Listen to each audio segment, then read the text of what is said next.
હર હર મહાદેવ હર મિત્રો, ગણેશ ચતુર્થીના દિવસ આવી ગયો છે. ગણેશોત્સવની તૈયારીઓ ચાલુ થઈ ગઈ છે મિત્રો. તડામાર તૈયારીઓ ચાલુ થઈ ગઈ છે. તો આજે હું તમને બતાવીશ શા માટે ગણેશોત્સવ ઉજવાય છે, એનું થોડું ઘણું જે કંઈ પણ માહિતી છે મારા પાસે એ મહત્ત્વ પણ જણાવીશ. તો મિત્રો ચાલો આપણે થોડું ઘણું એ જાણી લઈએ. અને ગણપતિની જે જો તમે મૂર્તિઓ તમામ પ્રકારની નાની મોટી બધા જ પ્રકારની મૂર્તિઓ વેચાઈ રહી છે બજારમાં, અને લોકો ખૂબ જ ખુશખુશાલ થઈને લઈ રહ્યા છે. કારણ કે ગણેશોત્સવનો તહેવાર ધામધૂમથી ઉજવવા માટે બધાઓ તૈયાર થઈ ગયા છે, અને તૈયારી પણ એટલી સરસ મજાની કરી રહ્યા છે. તો મિત્રો 10 દિવસ સુધી આ પ્રોગ્રામ ચાલશે અને ખૂબ જ મજા કરવાની હોય છે 10 દિવસના આ પ્રોગ્રામમાં. એટલા માટે ખૂબ જ સારી તૈયારી કરી રહ્યા છે લોકો.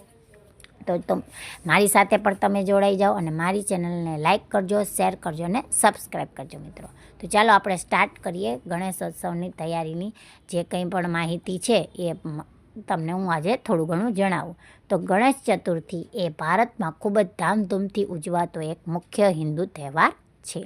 આ દિવસે ગણપતિ સ્થાપનાના નિયમો, શુભ સમય અને તહેવારનો ઇતિહાસ અને મહત્ત્વ જાણવું પણ જરૂરી છે. ભારતમાં તહેવારો ફક્ત ધાર્મિક વિધિઓથી જ નથી, પરંતુ સમાજ અને સંસ્કૃતિને જોડવાનું માધ્યમ પણ બને છે. આવા ખાસ તહેવારોમાંનો એક ગણેશ ચતુર્થી છે, જેને વિનાયક ચતુર્થી તરીકે પણ ઓળખવામાં આવે છે. આ તહેવાર ભગવાન ગણેશની જન્મ જયંતિ તરીકે ઉજવવામાં આવે છે અને સમગ્ર દેશમાં ખૂબ જ ધામધૂમથી ઉજવવામાં આવે છે. હિન્દુ કેલેન્ડર મુજબ ભાદ્રપદ મહિનાની ચતુર્થીના 26 ઓગસ્ટ 2025ના રોજ આપણે આ તહેવાર ઉજવાશે. ગણપતિ સ્થાપના માટેનો સૌથી શુભ સમય બપોરનો માનવામાં આવે છે. કારણ કે એવું માનવામાં આવે છે કે ભગવાન ગણેશનો જન્મ આ સમયે થયો હતો. સૌ પ્રથમ મંડપમાં સ્વસ્તિક ચિહ્ન બનાવવાનો, તેના પર ફૂલ અને અક્ષત અર્પણ કરવાના, અને આ પછી ગણેશજીની મૂર્તિ સ્થાપિત કરવાની. મૂર્તિ હંમેશા ઉત્તર દિશા તરફ રાખવાની, કારણ કે એવું માનવામાં આવે છે કે ગણેશજી ઉત્તર દિશામાં રહે છે. હવે ગણેશ ચતુર્થીનો ઇતિહાસ અને મહત્ત્વ શું છે? તો કે ગણેશ ચતુર્થી દર વર્ષે ભાદ્રપદ મહિનાના શુક્લ પક્ષની ચતુર્થીએ ઉજવવામાં આવે છે. પહેલાં આ તહેવાર દરેક ઘર પૂરતો મર્યાદિત હતો, પરંતુ 1893માં સ્વતંત્રતા ચળવળ દરમિયાન લોકમાન્ય બાલ ગંગાધર તિલકે તેને જાહેર ઉત્સવ તરીકે ઉજવવાનું શરૂ કર્યું. તેનો હેતુ લોકોને એક કરવાનો અને દેશભક્તિની ભાવના વધારવાનો હતો. આજે આ તહેવાર માત્ર ધાર્મિક દૃષ્ટિકોણથી જ નહીં, પરંતુ સાંસ્કૃતિક અને સામાજિક દૃષ્ટિકોણથી પણ ખૂબ જ ખાસ છે. આ પ્રસંગે સંગીત, કલા, નૃત્ય અને પરંપરાઓનો પ્રચાર પણ કરવામાં આવે છે. આ તહેવાર 10 દિવસ સુધી ચાલે છે. તે ગણપતિ સ્થાપનાથી શરૂ થાય છે. ભક્તો તેમના ઘરો અને પંડાલોમાં ગણેશજીની મૂર્તિ સ્થાપિત કરે છે અને તેમની પૂજા પણ કરે છે.